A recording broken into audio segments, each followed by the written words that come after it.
Okay.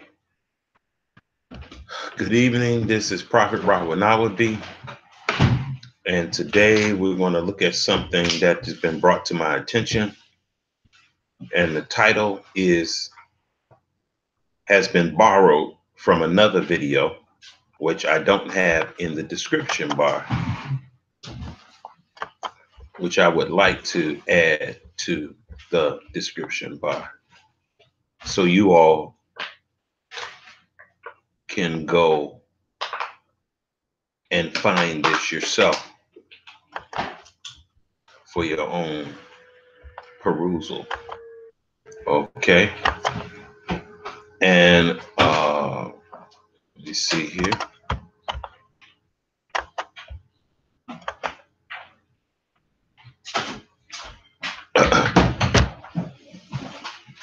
It's called, what we're going to be talking about is called The American Church Has Been Taken Over.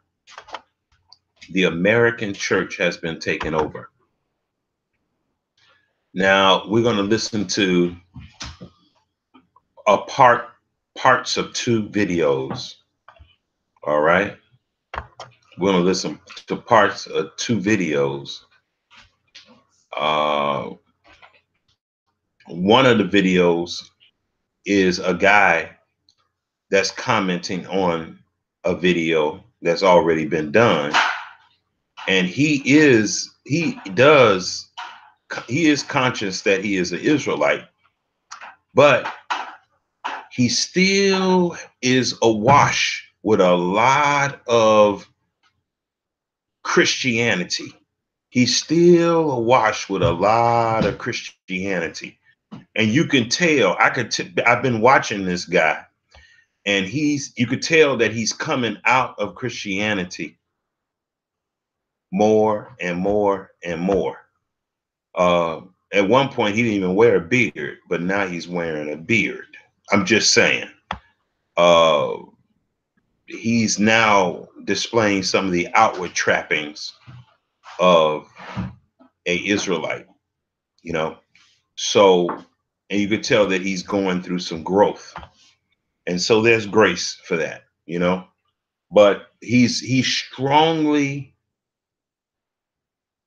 the strong, pungent ideology of Christianity still on him, even though he's conscious that he's an Israelite.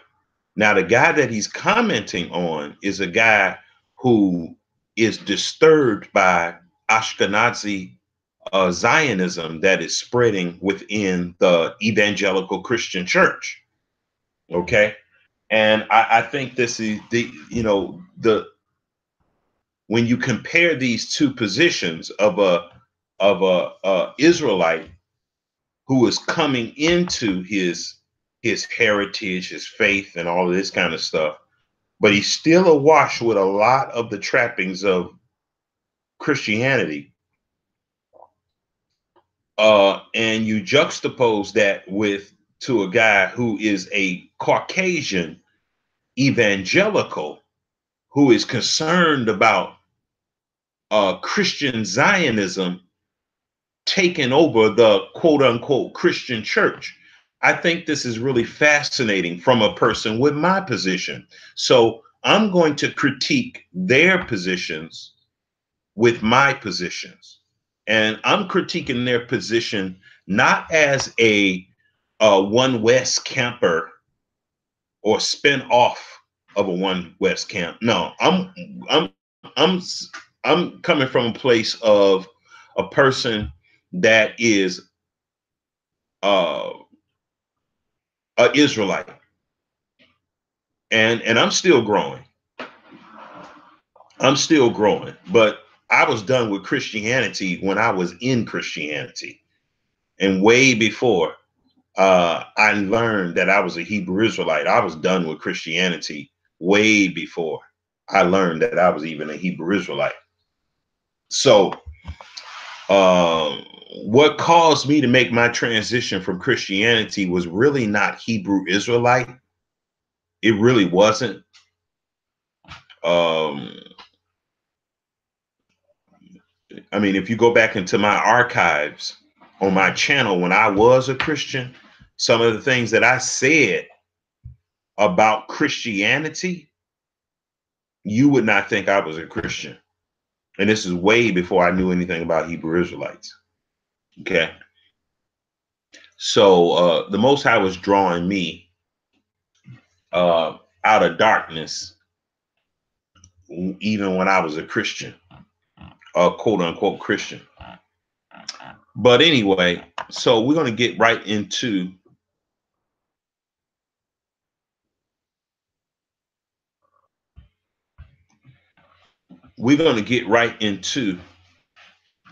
our topic. Hebrews, the American church has been overtaken. Now, the purpose of this critique, I will call it, case study, if you will. The purpose of this is to help you all not get caught up with either one of these type of groups. And it's also a warning to Christians, because there are Christians that actually come to my channel and watch my videos. Okay. So, and so you're going to be able to see from a strong Israelite position how I navigate these two philosophies. The philosophy of the guy who is a who is now conscious that he's a Hebrew Israelite, but he's still awash with a lot of Christian ideologies and sympathies. And this evangelical Christian Caucasian who is alarmed by Christian Zionism taking over the quote unquote Christian church. Now, and from my standpoint of view as an Israelite, I look at Christianity as a arm of white supremacy. I look at Christianity as a arm of white supremacy. Okay. That's the way I look at Christianity. Now, there are still some Israelites who are still trying to get their footing with understanding their heritage as Israelites, and they really not ready to make that step. And there's grace for them. We're not going to rain down fire on them just because they haven't came into that understanding. We're cautious of them, but we gotta, but we have to give them some grace. Not enough grace so they can hang us, but grace for them to grow. So without further ado, I'm going to get right into this video.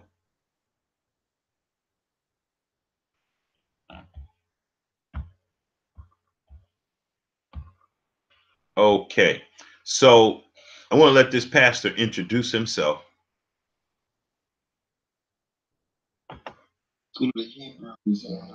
Just wanted to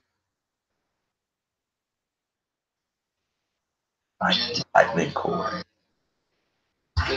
and just wanted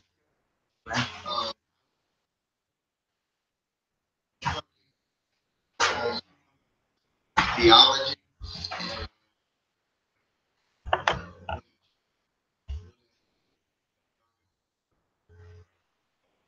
See, you got to watch words like that. When you hear people talk about the American church in a sympathetic way, when you hear people talk about the American church in a sympathetic way, that's slave talk. Now, I'm not trying to throw shade on the brother, but that's some little slave talk. This is a brother who he realizes that he's an Israelite, but he realizes that he's an Israelite, but he has his heart is still with Christianity. And that's why he says stuff like Christian church, the American church. You see? So he's lukewarm right now. I was surprised in this video to even see him with a beard, because he normally didn't wear one, but now he's wearing a beard. So, you know, he's growing. I have nothing bad to say about the brother. Okay, as a individual, as a personality, I have nothing bad to say about him. Okay, cool. Zionists just want to put out.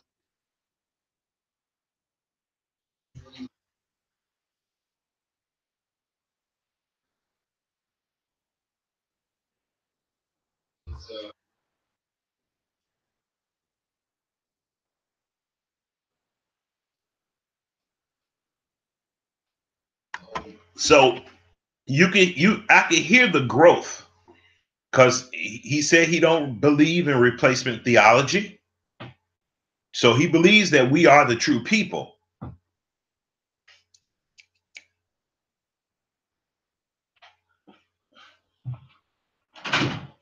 He believes that we are the true people, but he don't believe that all nations take our place and become Israel. So he's still straddling the fence. He has made it over that hurdle, but he's still, you know, he's still finding his way. But see, Paul's intent when he wrote.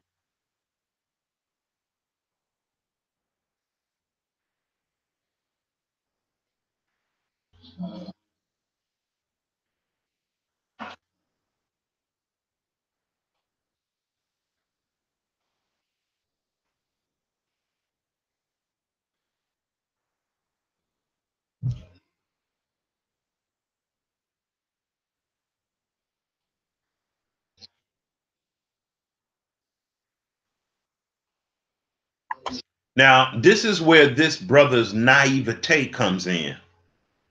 Now, when he started playing this clip, all the things that this guy says about Zionism and all the things that he says about the land of Israel is all. Now, this Omar guy here, he can't discern that this guy would say the same thing about us.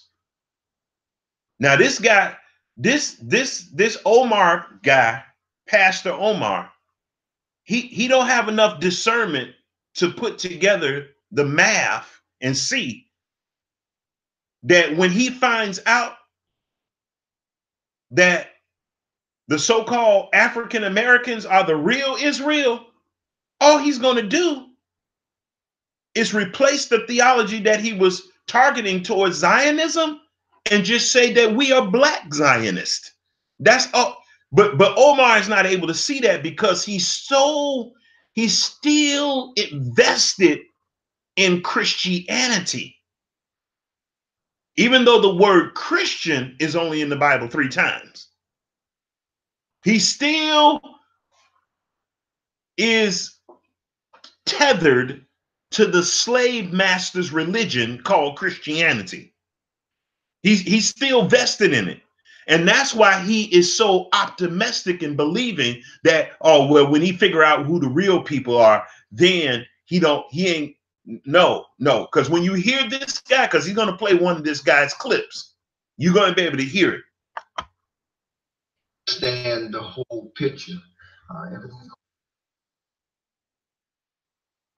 And the type of optimism that he has is indicative of the type of the short-sightedness of his spiritual discernment. If the guy is upset about white people saying that they are the chosen people of the Most High and that the land of Israel belongs to them, and all the Christian world is lobbying for Israel, I don't know why this Omar guy can't see. To me, it's plain, but it's I don't know. It's almost like a slave, you know? When I read some of the slave narratives and biographies, you always had a lot of slaves who were optimistic that massa was going to receive the light and want them to be free one day. What? A group of people is going to want you to be free who've been laying up in the bed all day playing checkers while you out in the field working and making them money? They're going to want you to be free once they see the light from the Bible? No, it don't work like that. And I want to tell you something. You got to be very careful of Hebrew Israelites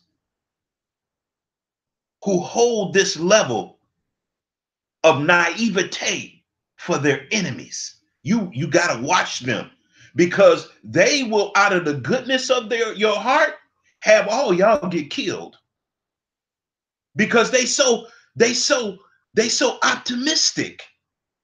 And let me tell you something. Whether somebody gets you killed out of anger or out of the goodness of their heart, it's still gonna feel the same. It's gonna feel the same. It's gonna hurt. So we'll look at the video.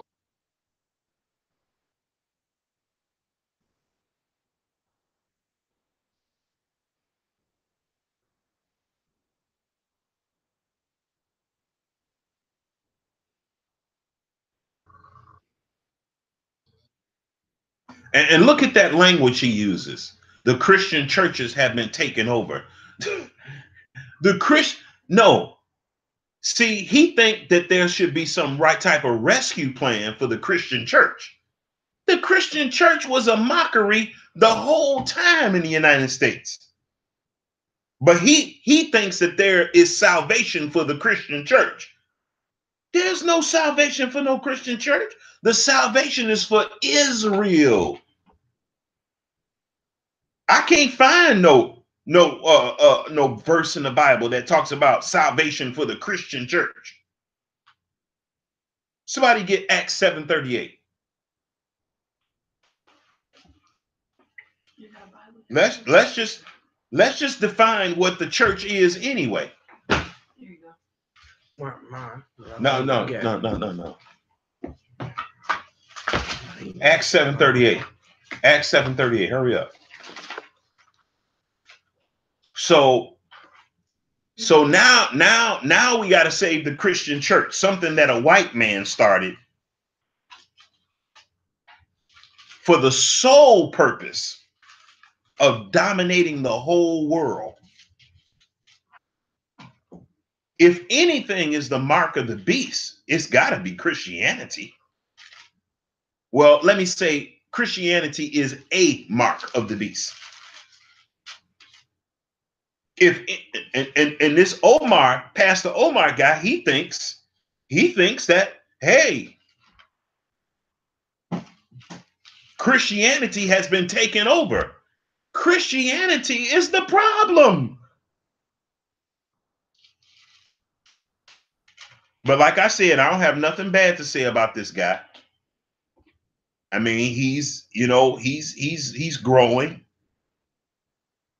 He's finding his way, just like we all have to. But please, we can't be trying to save the devil. That's what Christianity is. Christianity is the devil. And I noticed that this Omar guy has taken the cross and crucifixes out of his church. And I'm happy about that. So he's growing. He's growing. He's growing. And I have to say that he's refreshing to some of this One West Hebrew Israelite stuff. I'm telling you, he's refreshing. It's not, he don't use no profanity. He have a lot of the so-called, what you would call Christian graces that Hebrew Israelites apparently never learned at One West. And I'm not going to call them Christian graces. I'm going to say fruits of the Spirit that Hebrew Israelites never learned. One West Hebrew Israelites, they just never learned. They'll cuss you out, cuss women out, cuss out women, tell women that they never seen in their life. One day you're going to be my concubine. I saw a video today with some Hebrew Israelites standing on the corner, some GM Messies standing on the corner. And he told this white lady when she was walking off with her kids, one day you're going to be one of our concubines. They said, they don't even know this lady. As she was walking off, they said that.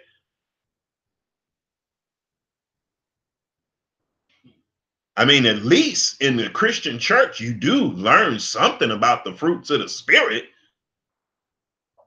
In the One West camps or in the branches of One West camps, you don't learn nothing about no fruits of the Spirit because they just don't have it. They will cuss you out, call you a bee, a hoe.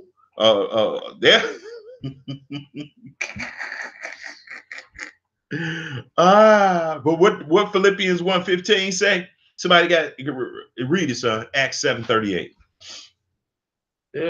Now I'm reading Acts 7:38 so you guys could know what is the definition of the church.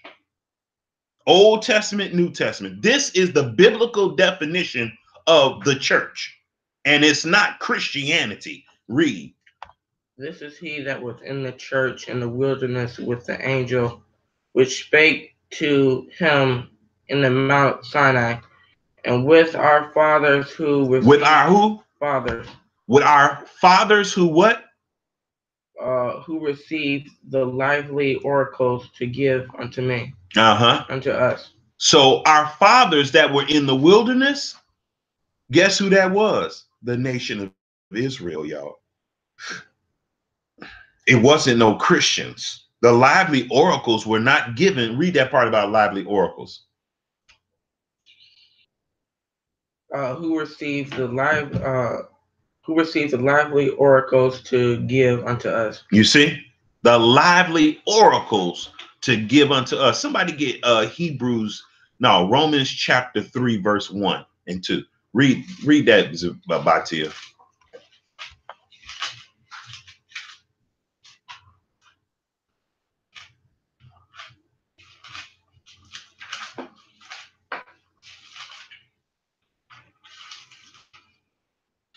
What advantage then hath the Jew, or what profit is there of circumcision? Much every way. Much how much? Every way. Every way. Keep going. Chiefly because that unto them were committed the oracles of God. The oracles of the Most High was given to the nation of Israel. And as a result of that, Israel became the living oracles of the Most High for all other nations. So I don't want to hear nothing about saving the Christian church and the Christian church being overtaken. What this Omar guy should be saying, and what he really needs to understand, and I'm saying this respectfully, what he really needs to understand is that the image of the beast is Christianity, or a image of the beast is Christianity.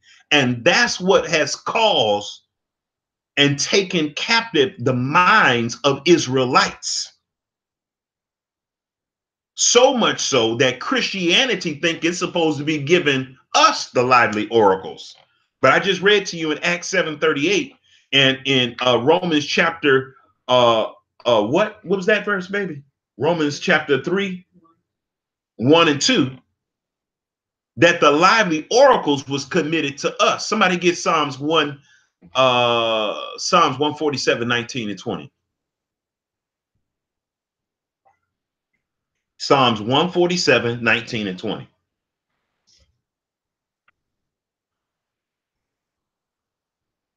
So we see who the church is in the wilderness. It's Israel. He showeth his word unto Jacob, his statutes and judgments unto Israel. He hath not dealt so with any nation, and as for his judgments, they have not known them. Yeah, exactly. So he giveth his law unto Jacob, his statutes and judgment unto who? Israel. That's the church in the wilderness, Acts 7:38.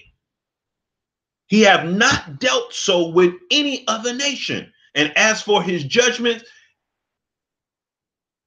they have not known them. Somebody get Matthew chapter 28, verse 18 and 19. He gives the lively oracles to Israel, y'all. Not to Christianity. The word Christian is only in the Bible 3 times.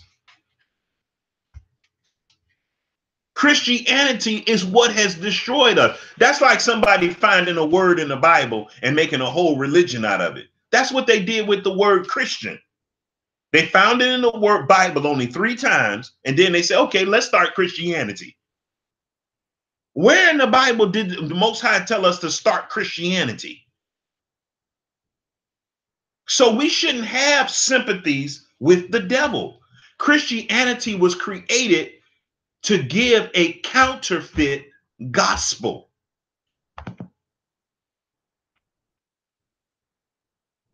What scripture are we supposed to read now? Matthew, what? Matthew, was it 28? 28, 18, 19.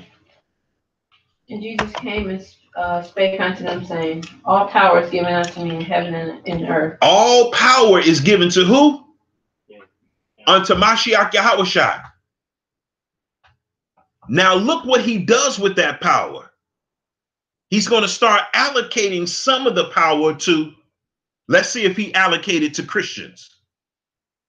Go ahead. Go ye therefore and teach all nations. He told Israelites. You see that, Jezreel? Yeah. He told Israelites to do what? Read Genesis. Go ye therefore and teach all nations. Teach all nations. This is proof that Israelites are the only people on earth that's supposed to be teaching the oracles of the Most High to all nations.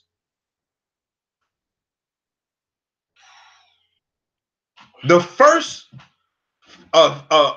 phase of all nations means Israel. The second phase of all nations mean the other nations.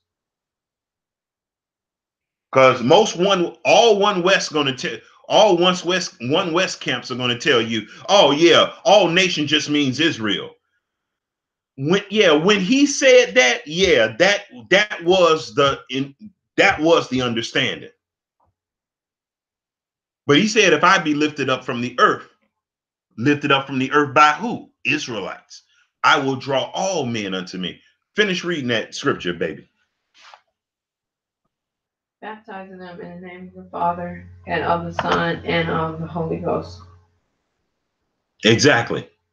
So the nation of priests and kings was supposed to go all over the world and baptize people in the name of the Father, Son, and the Holy Ghost. No, not Chinese, not Africans. Africans can only baptize Africans if they under us.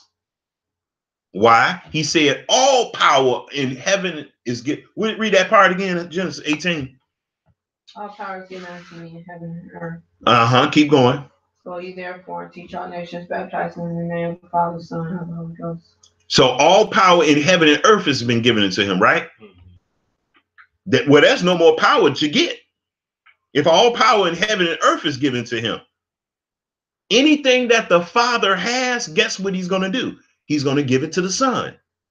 And now you see him doling out some of that power to who?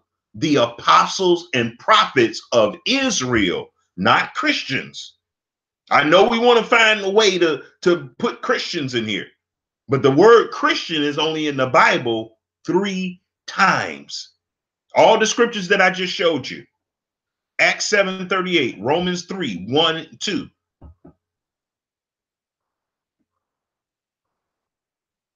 Psalms 147 and 18 and 19.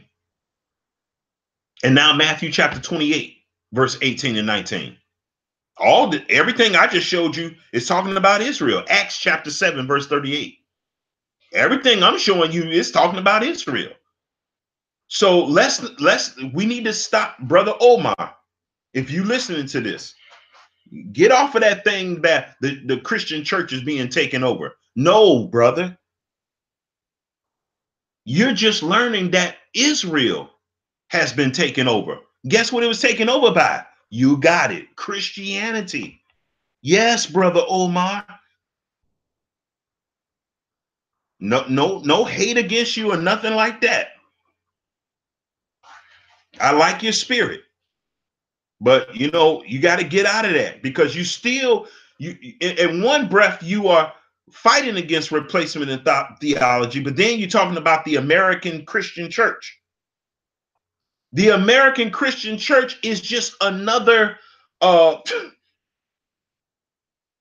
pseudonym for replacement theology. That's all it is. It's white supremacy. The very thing that you're learning about.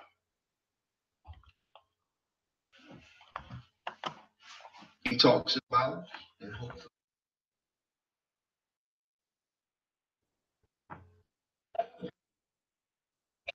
Now, this guy that he's showing right here, this is the video that Pastor Omar is in his YouTube channel is called School of the Hebrews. Now he's commenting on this. So I'm commenting on him commenting on somebody else's video. What we're supposed to be talking. And the reason why I'm doing this way, because I want you all to see the fallacy, not only in this Caucasian guy's thinking, but also in his thought process. Yes, he's growing. Yes, he's learning. Yes, he's morphing. He's making transition, and there's grace for him. But I noticed that with some people that come out of Christianity, some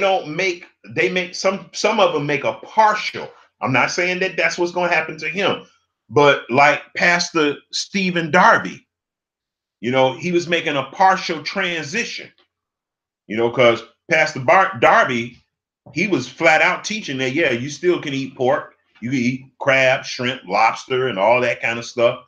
You can eat anything you want.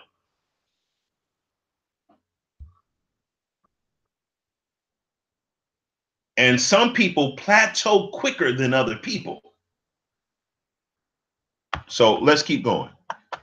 Talking about, for some reason, in my lifetime, decline.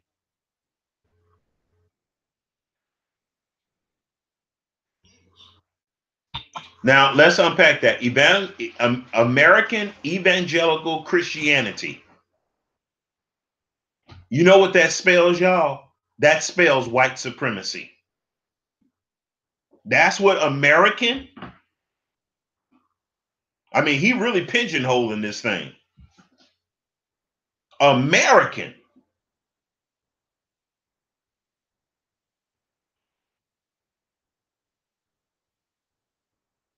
Evangelical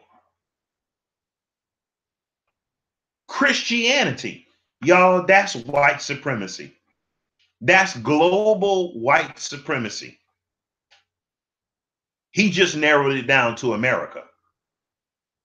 But that's just another euphemism for white supremacy.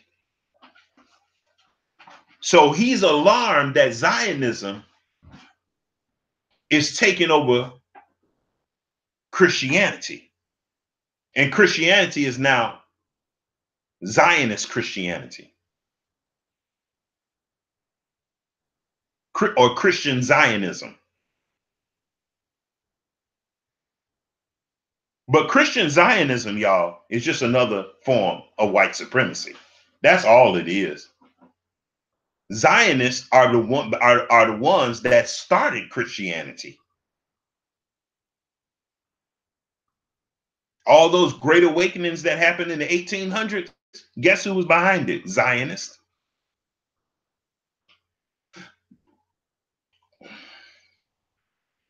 The Ashkenazis.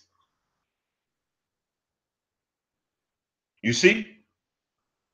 But so this is like Christian Zionism and American evangelicalism is like two white guys fighting each other to see who's going to be the leader. It's just white supremacy infighting. And Brother Omar, he's going to jump in there. Well, my mama taught me that when you see two brothers fighting, don't jump in it. Stay out of it. Because guess what? You jump in and guess what's going to happen?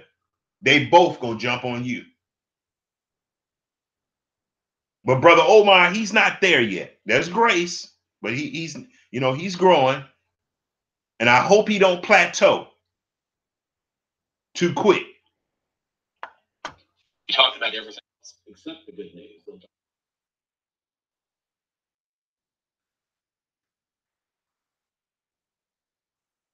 Is good news. One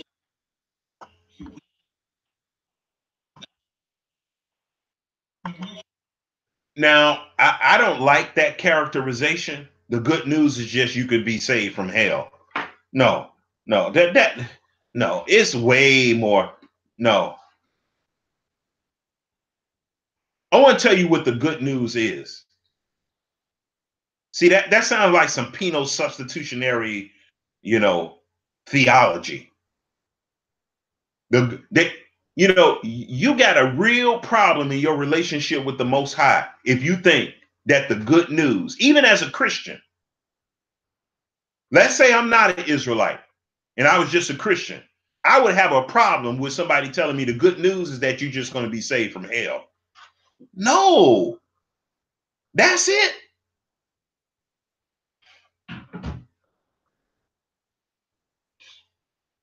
I want to tell you what the gospel is for me.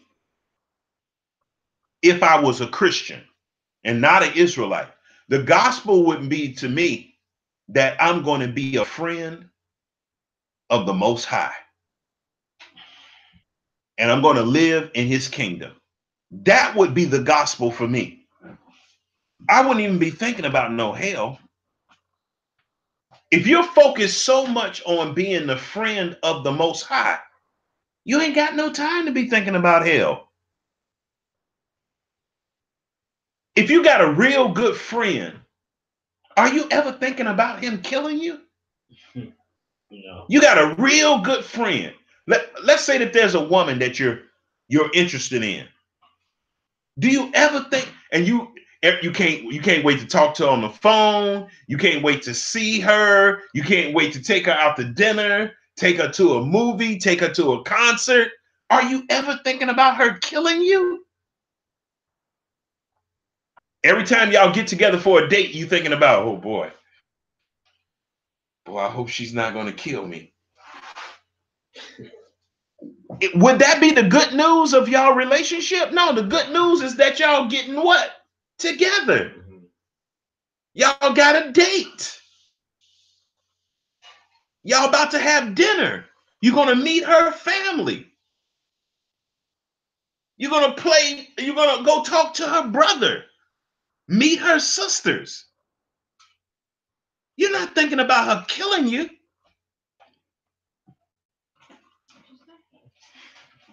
See, now I know this guy who said this in here is a Caucasian, but he got a problem, a breakdown in his relationship with the Most High. If he think the gospel is just you not going to hell, and that's not good news for me, y'all.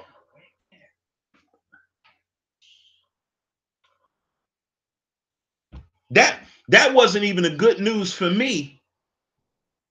That wasn't even the good news for me when I was a Christian. I would reject that. The good news is that you don't go to hell. What?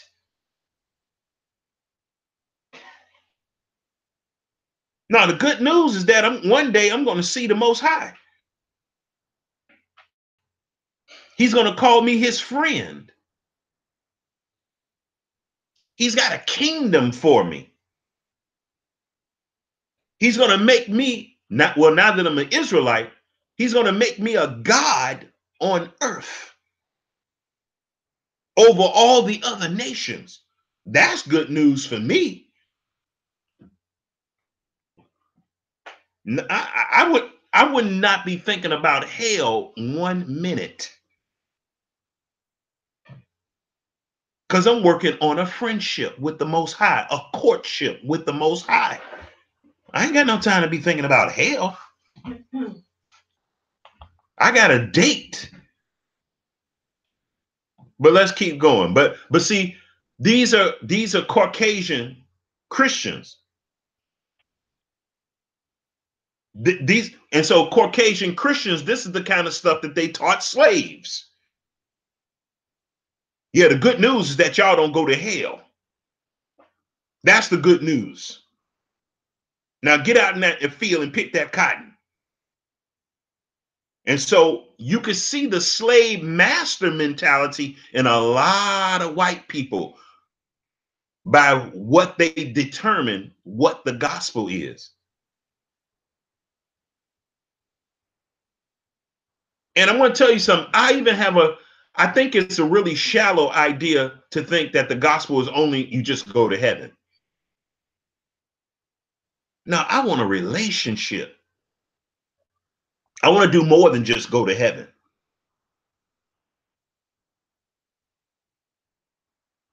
I want to have some responsibilities.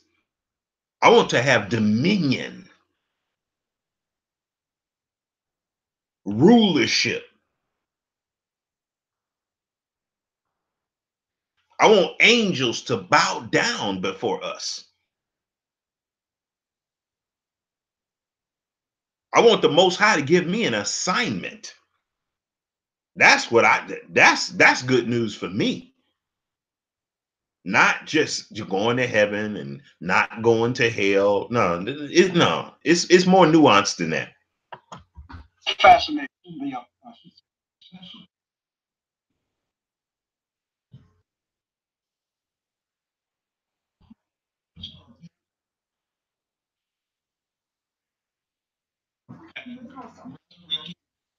And let me say this. Christianity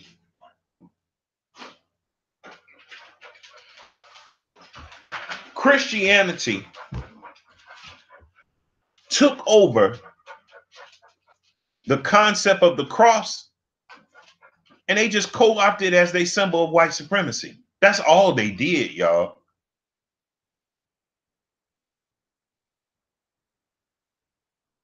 Because who was being lynched? Who was being lynched? It was us, Israelites. We was being hanged on the tree, just like Yahushua was hanged on the tree by us. They hang us on a tree. And that's why the Ku Klux Klan symbol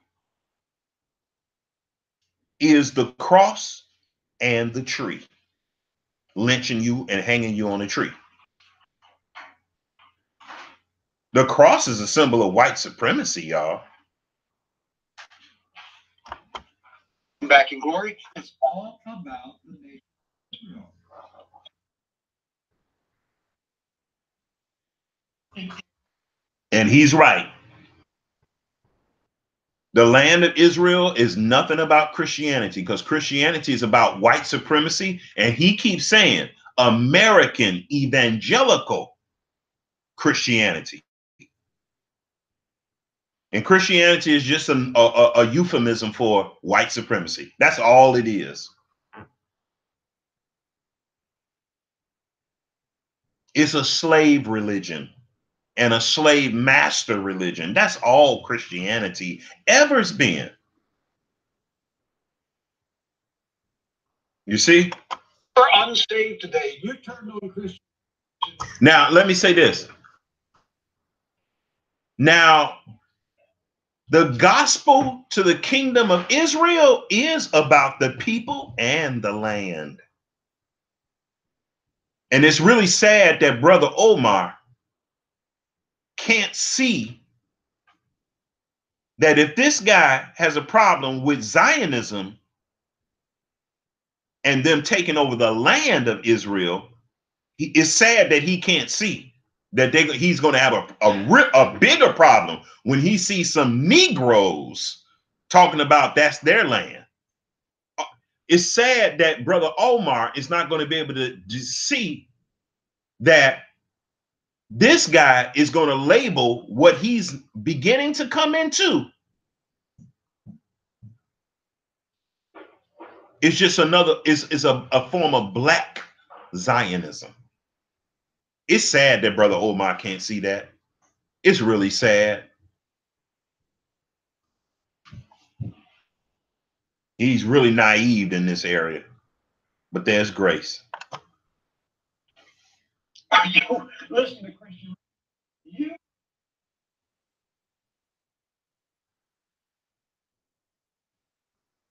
Now let me explain this to you this way.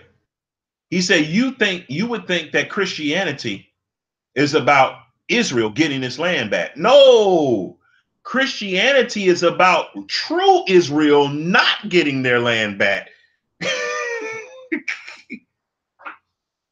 Christianity is about Israelites not getting their land back, staying slaves for the rest of for eternity.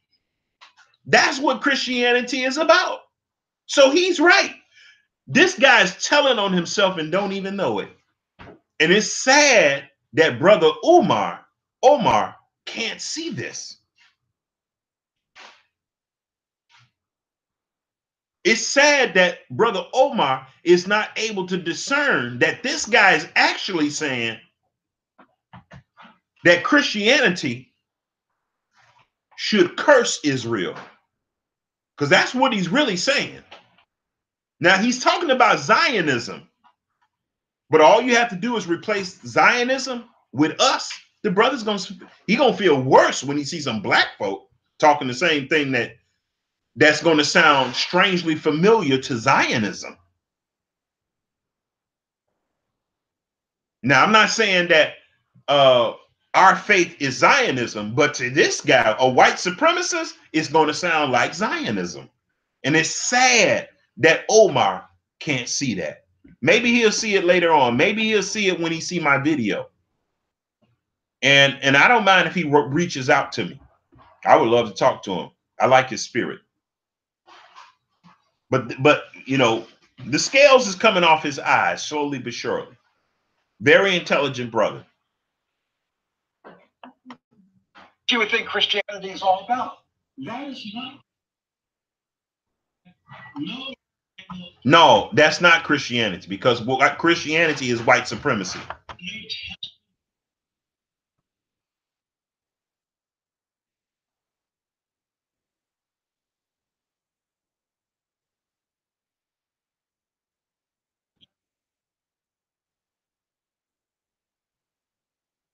Okay, well, it's going to happen.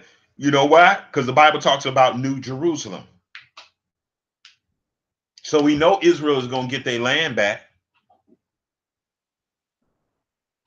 Get Romans 9:4, son. Read that for me. Oh yeah, the light.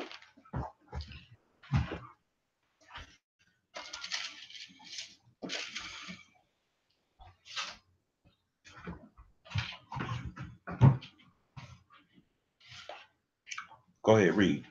Who are the Israelites who Nice and loud. Nice and loud. with the adoption and the glory and the covenants and the giving of the law and the service of God and the promises. Go up one verse and then read that verse over again. For I could wish that myself were accursed from Christ for my brethren, my kinsmen, according to the flesh. According to the spirit? Flesh. Flesh. Keep going. who are the Israelites to whom pertaineth the adoption and the glory and the covenants and the giving of the law and the service of God and the promises. So what pertains to the Israelites? And we read a New Testament, right? Because this guy just said New Testament. What pertains to the Israelites? Read it. Adoption, glory, Adoption, glory, covenant, glory, covenants, giving of the law, giving of the law, the service of God, and the promises. services of God. They all belong to who? Israelites. Israelites. The adoption belongs to us. But there's this Caucasian brother. And guess what he's saying? He said, not in the Old Testament. Well, one of the covenants was the land. One of the covenants was the land. And Paul is reiterating that in the New Testament.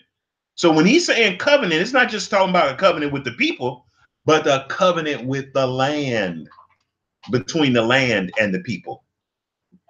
Let's keep going. What is the focus of the New Testament? Salvation. Okay. Now he said the focus of the New Testament is salvation of souls, all souls. No, the focus of salvation in the New Testament is the nation of Israel. And then after Israel is saved, all other nations can be saved.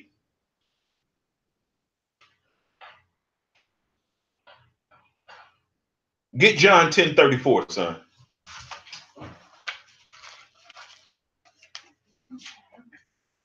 Well, that's all right. You don't have to get it. I'm just going to say it. In John 10:34, Jesus, Yehoshua, he says that we are gods. And he was quoting Psalms 82:6, I believe. He was quoting Psalms 82:6. We are the rulers of the world as a nation. We are the ruling nation of people. And we're supposed to rule over all other nations, according to Deuteronomy chapter 7, verse 6. Okay? Somebody get Revelation chapter 1.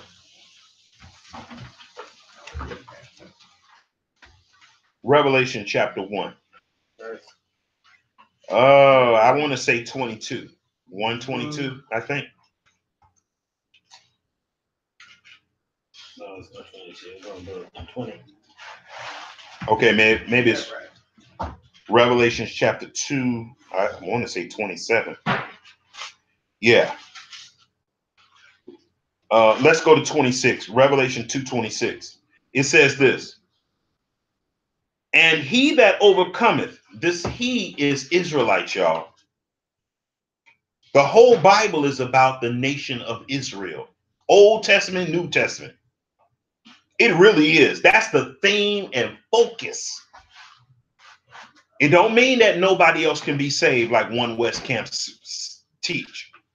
But the main people that should be saved is the people that are the saved yours, according to Obadiah 21. Look at this.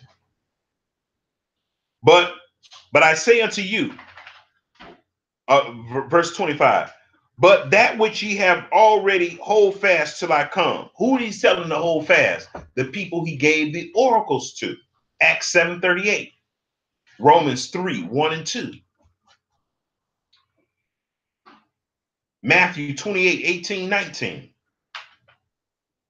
Those are the people that are to hold fast. Luke chapter 1, verse 1 and 2. So it says here, keep my works unto the end, and to him will I give power over the nations.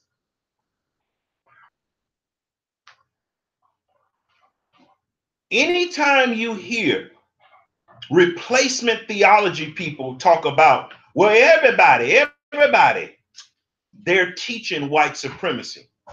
When they say everybody, that's a euphemism for white people.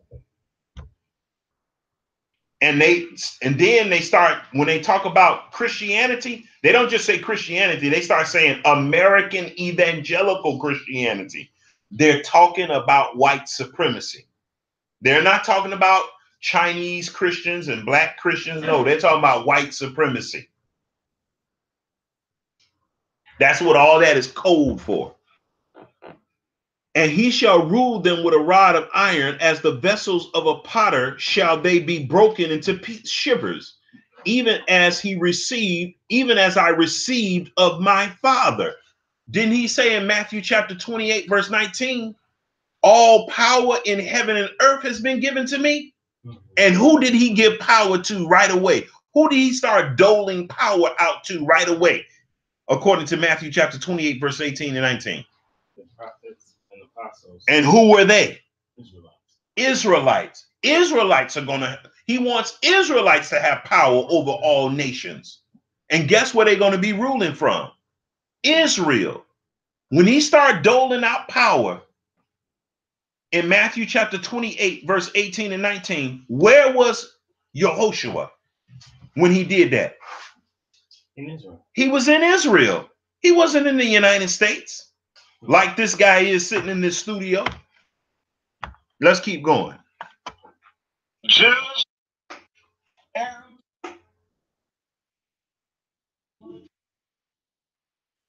it's all Jesus Christ.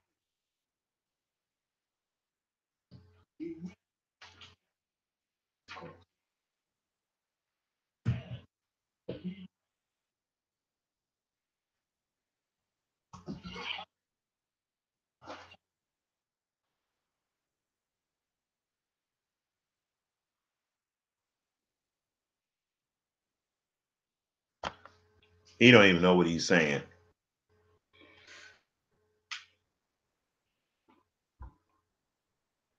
New Jerusalem means renovated Jerusalem. That's what New Jerusalem really means, y'all.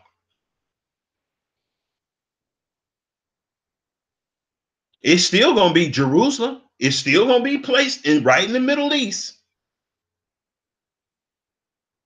New Jerusalem is going to come and land where? Where Jerusalem is right now. So you can't get around it. But this guy can't see. And it's sad that Brother Omar can't see. If this guy have a problem with his own people ruling over Jerusalem, what you think kind of problem he going to have when he sees some black people ruling over Jerusalem? A big issue. Yeah, he going to call it Black Zionism. Even if it's not exactly like Black Zionism, that's what he's going to look. And it's sad that Brother Omar can't just readily see that. But he's growing. He's growing. You know, he's growing. He's still green. That's the gospel. Now he think white supremacy Christianity, American evangelical Christianity, he think that's what the gospel is. That's the counterfeit gospel that the Bible speaks of. That's another gospel. All this stuff that this guy is pushing, that Christians have been pushing in the United States, that's what's need to be taken down, especially for us as Israelites. Because the gospel in America has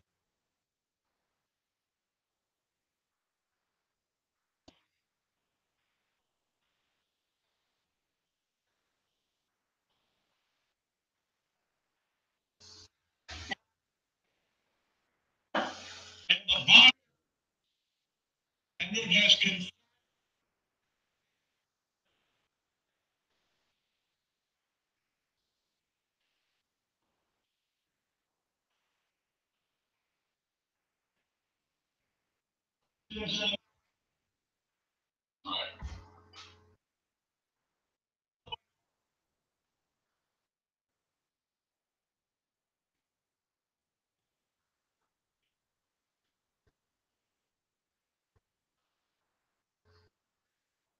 of people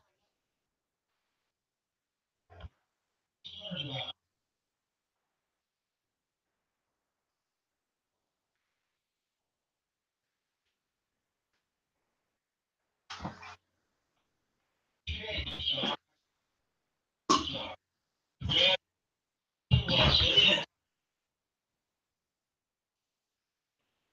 said in 1978, 1978.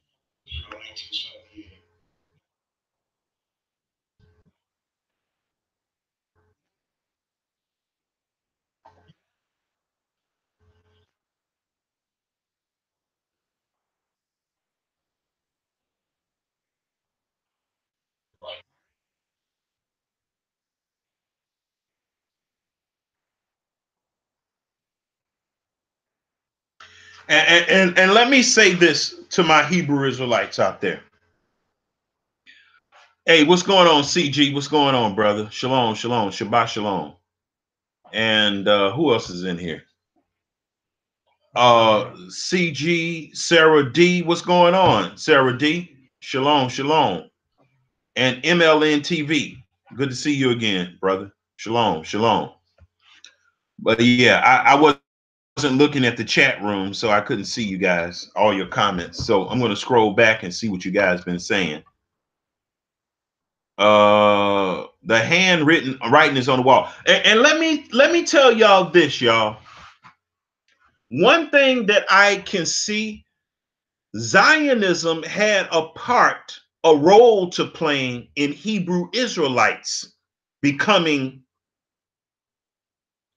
black people coming into the fact that there are Hebrew Israelite. With the commandment keepers, that was way back in the day, and there were many Christians, slaves, preachers who knew that they were Israelites. So it started way before Bibbins and all of them. This goes back to the 1700s. There were black slave preachers who knew that they were Israelites. And so the waters have gotten muddy a little bit with the Hebrew Israelite movement because Zionists tried to get in front of the fact that black slaves in pre-antebellum slave period knew in fact that they were Hebrew Israelites. Nat Turner, Denmark Vesey, these guys knew that they were Israelites. They knew that they were Israelites because they were reading the Bible. And when they was reading the Bible, they were convinced that they were the Israelites. Way before One West, way before Bibbins and all of those guys, way before the commandment keepers, and way before the Ashkenazi Jews started getting involved with like the One West camps, Bibbins and all of those guys, the commandment keepers. So when a lot more slaves and sharecroppers started learning that they were Israelites, the Ashkenazi Jews started getting involved with them. And this is actually what created and produced the One West camps. A lot of them are a spinoff of Ashkenazi Jews. They were even dressing like them, wearing the same clothes that they wore. Some of them were even reading out of the Kabbalah.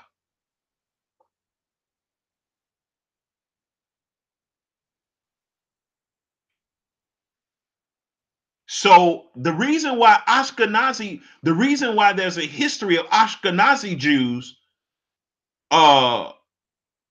collaborating with black slaves is because the Ashkenazi Jews were trying to get ahead of the fact that we were learning and waking up even as slaves and sharecroppers.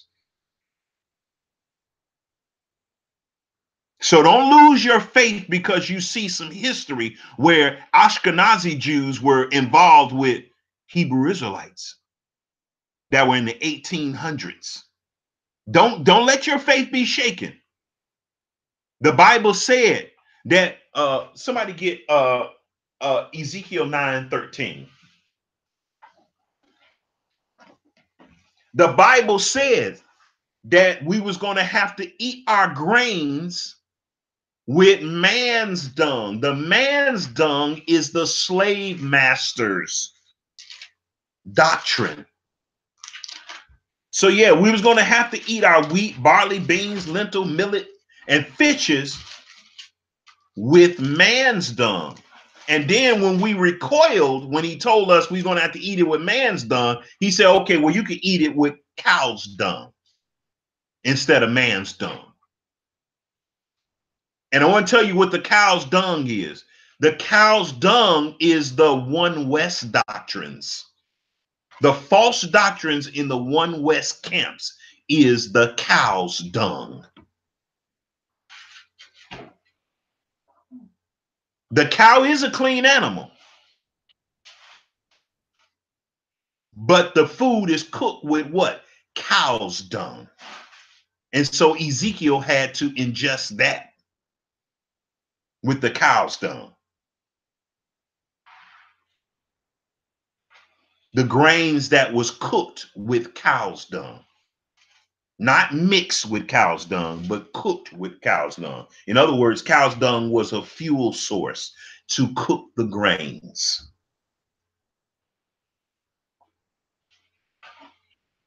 Read that, son. What? 9:13. No, 13. Ezekiel chapter 9, verse 12. It only goes up to 11. Oh, okay. Hold on a second. Let me see what you got. Ezekiel chapter 9.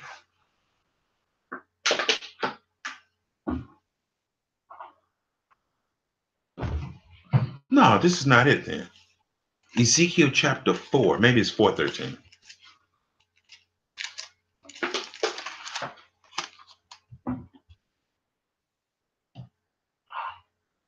Yeah. Ezekiel 4:13. And the Lord said, even thus shall the children of Israel eat their defiled bread among the Gentiles, whether I will drive them. Read that again. And the Lord said, even thus shall the children of Israel eat their defiled bread among the Gentiles. Y'all heard that? Ezekiel chapter 4, verse 9. Ezekiel chapter 4, verse 13. He said, even shall the children of Israel eat their defiled bread. Among who, son? Gentiles. Among the Gentiles. So y'all, we are growing. We are growing. The Most High has told us that we are going to be eating defiled bread among the Gentiles. So there's nobody that's a Hebrew Israelite today that is not eating any defiled bread. Get over it. There is no Hebrew Israelite that is not eating any defiled bread. I just proved it from the Bible. Ezekiel chapter 4, verse 13. We're going to eat our defiled bread among the Gentiles. So as long as we are among the Gentiles, guess what? We're eating defiled bread. Because most of us come from where? Christianity. That's the main defiled bread. But then keep reading, son, because he said, keep reading. Then said I, O Lord God, behold, my soul hath not been polluted, for from my mouth up even till now have I not eaten, for which dieth of itself. Now, hold on. Now, the reason why Ezekiel in this vision is saying that he's never eaten defiled bread, because guess what? He wasn't living. He was, well, Ezekiel was living with the heathen, but he originally wasn't living among the heathen. He actually was born in Israel. Ezekiel was born in a time when Israel was living in their own land. They had their priests set up. And obviously Ezekiel was a righteous man. So he said, hey, I ain't never ate nothing like that before. Why? Because he wasn't in captivity like we are today. So that's why Ezekiel is saying, I've never eaten defiled bread. Keep going. Or is torn in pieces, neither came there abominable flesh unto my mouth. Keep going. And he said unto me, lo, I have given the cow's dung for man's dung. He said, okay, since you're going to go by the commandments, statutes, and laws, I'm going to give you cow's dung. It's still defiled bread, y'all. It's still defiled bread. So the Most High tells the prophet, okay, since he has a problem with eating man's dung, which is Christianity and white supremacy mixed with the Hebrew Israelite religion, okay, I'll give you cow's dung. And many of us are making our transition from eating man's dung, Christianity, and now we're coming into cow's dung. Now, what is the cow's dung? The cow's dung is the false doctrine that is among our own people. Like the Bible says in Matthew chapter, somebody get Matthew 14, I think 14, 15. I'm going to show you what the cow's dung is.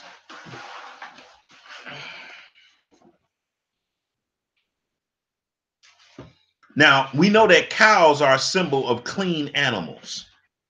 Okay, that's one thing we know. Somebody got Matthew 14?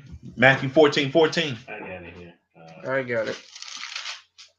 And Jesus went forth and saw a great multitude and was moved with compassion toward them, and he healed their sick. No, maybe it's Matthew 15, 14. Let them alone. Go up one verse. But he answered and said, every plant which my heavenly Father hath not planted shall be rooted up. Keep going. Let them alone, they be blind leaders of the blind. And if the blind lead the blind, both shall fall into the ditch. Okay, somebody get Matthew 23, 1 for me.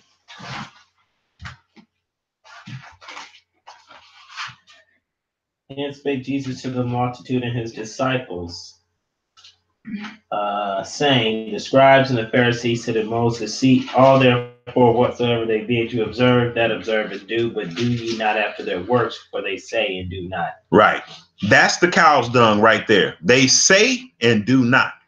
Let me show you another example of cow's dung. Somebody go to Romans chapter 2, verse 22, I think.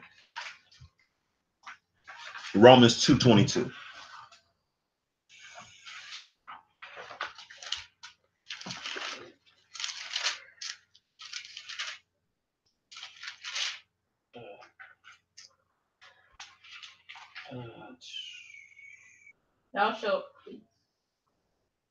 Thou that sayest a man should not commit adultery, dost thou commit adultery? Now listen to this. Thou that sayeth a man should not commit adultery, does thou commit adultery? Now these are priests. This is who Paul is talking to. This ties right back into Matthew 23, verse 1. They say and do not, right? Mm-hmm. All that they bid you out the law, they do, but don't do as they say, because they say and they do not. And now we got an example of how they say and do not. Cow's dung is another way of just saying that these Hebrew Israelite priests are teaching, I'm just going to say it this way, cow's doo-doo. Some people will call it BS. Okay? That's what cow's dung is. And that's what they're teaching lies right out the Bible. They just twisting scripture up. Keep reading, Genesis.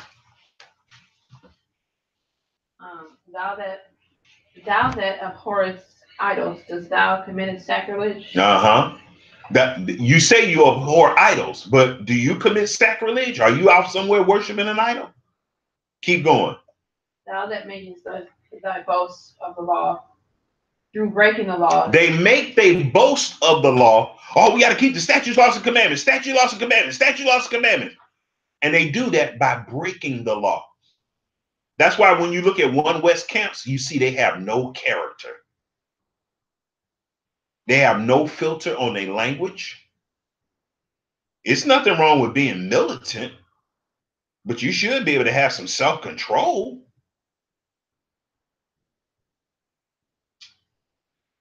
I understand the militancy, but I don't understand the lack of self-control. You can't even control your language. You can't talk to none of these guys on the speakerphone. Not in your house, because they're going to be cussing, talking about Yahushua. They're going to be dropping F-bombs, talking about the Most High. So these guys are so irreverent. So that's what cow's dung is. I gave you several examples of what cow's dung is. I gave you the spiritual understanding of what cow's dung is. It's when the people that teach the law, they teach it in unrighteousness. They teach the law by breaking the law, hating. They don't even love their own people. They say they do, but they don't really. So let's continue with this. The Sabbath is almost over. It is. Oh, okay. Well, we'll let it linger. And Christian publishing.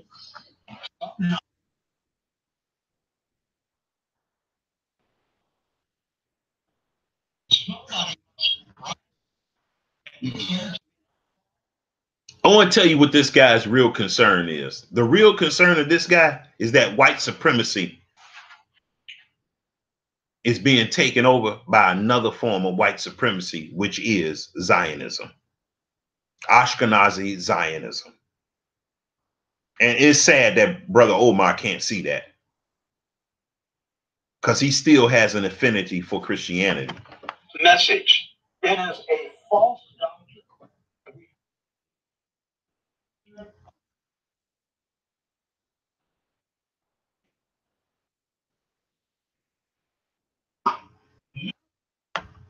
All the prophecies talking about Israel is going to get their land back. It says it in the book of Revelation. It says it in the book of Genesis. It says it in the middle of the Bible. It says it in all the Gospels.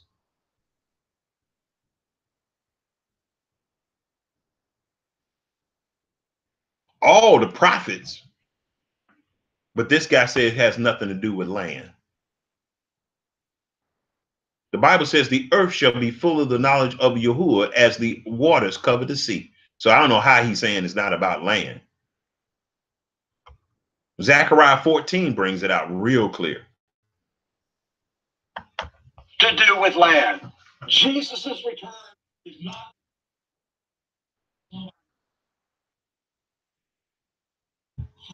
Now, I want to tell you what the hypocrisy of this is. The hypocrisy of this is Caucasian people go around the world stealing everybody's land, and he gonna say it's not about land. And I want to tell you who in particular goes around stealing people's land. Evangelical American Christians go around the world with their military industrial complex stealing everybody's land, and he gonna say it's not about land. This guy is a hypocrite and a devil. Getting your soul. And we've got to get this message. American evangelical Christians have used missionaries to go all around the world to spread this fake gospel that they have, to steal resources, to bring the IMF into other people's countries, the World Bank, and he gonna say it's not about land. This guy's probably sitting up in a $5 million home somewhere because he's been preaching the gospel and going all around the world, but he want to say it's not about land. Boy, please. His great grandpappy was probably a slave holder, and he gonna say had us working in a field, and he gonna say it's not about land. And I have hope that Pastor Umar is gonna wake up and see, and he need to read some slave narratives. Because slaves will let you know it was all about land. If you didn't go out and work that field, they would kill you. They would beat you so bad. So it's about land with white people. When white people say something is not about land, just laugh. And at Christian radio and in the pulpits again. Isn't it the same?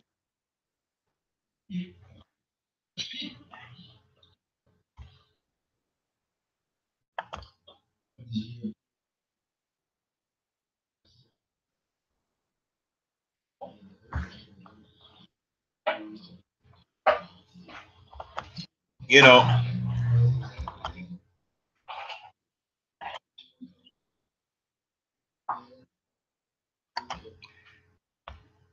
yeah, to hell with they publishing companies.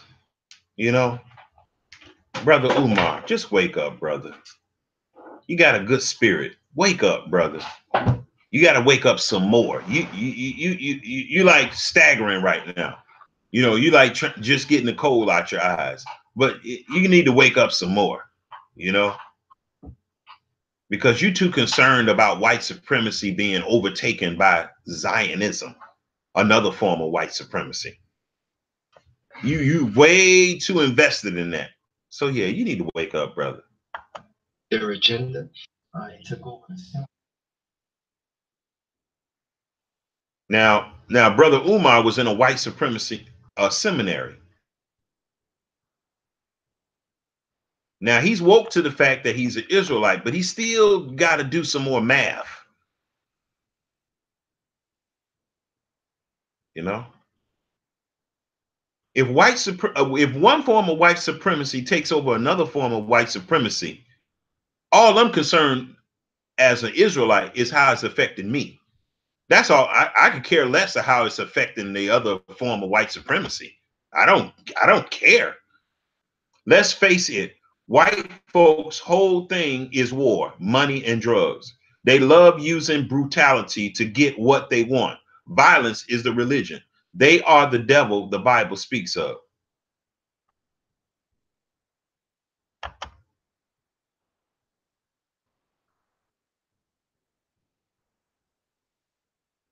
Okay. But anyway, I think I'm going to stop there. I'm going to put a link to this video in the description. And you can go. So you can go and look at the video in its entirety. But I think I dropped enough knowledge to really sort out the growth pains that Umar is going through.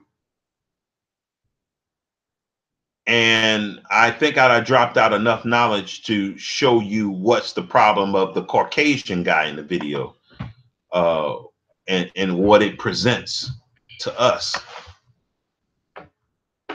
So I'm going to put that link in the description right now before I sign off, and we're going to conclude this broadcast. So we can close the Sabbath here. So I'm posting it in the description right now.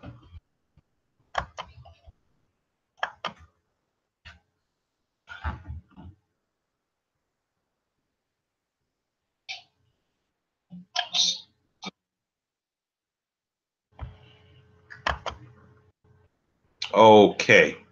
So yeah.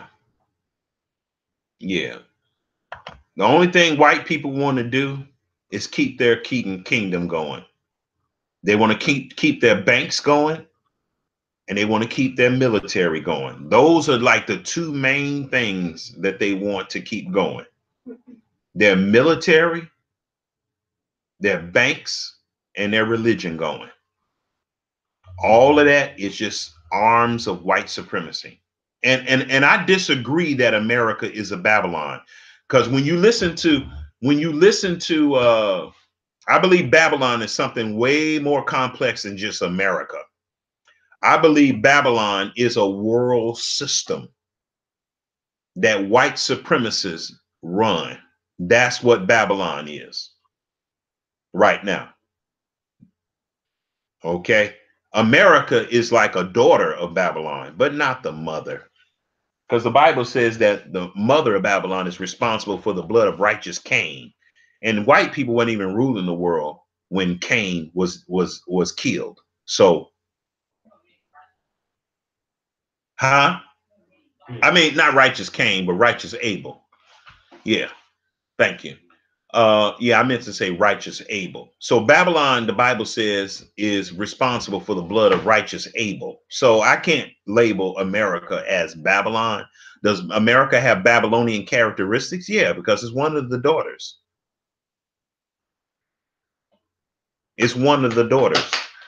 So yeah, but I know what all the One West camps teach, but that's just a false doctrine, another false doctrine that they teach, that America is Babylon. No. Babylon is way bigger and older than America. And I want to tell you, I had a problem with this when I was a Seventh-day Adventist Christian. I had a problem with them saying that Rome was Babylon. No, Rome is a daughter of Babylon, but the mother of Babylon is something that goes all the way back to the time of Cain and Abel. Okay? Cain and Abel. I would even say the Garden of Eden. Babylon started then. Babylon is confusion. That's what Babylon is. And confusion started in the Garden of Eden. So it's Babylon is a metaphorical designation that brings sin and confusion in the world. So yeah. But anyway, this is Prophet Rawanawa B. I hope you enjoyed and were blessed and edified by this talk, this dissertation, this teaching. And be sure to share this on your social networks. And thank you for coming and supporting this channel. I really appreciate it. And I'm going to say shalom. And you all have a beautiful week.